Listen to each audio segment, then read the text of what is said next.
Welcome back to the tutorial. In this guide, I will show you how to delete your PayPal account using a desktop browser.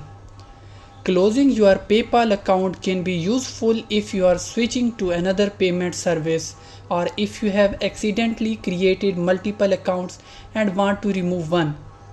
First, go to the paypal.com and log into your account. In the top right corner, click the gear icon next to Logout to open the settings. Select the Account tab. Scroll down to the bottom of the page. Click Close your account. Follow the on-screen instructions to complete the process. That's how you delete your PayPal account on a PC. If you have any question, leave a comment below and I will get back to you as soon as possible.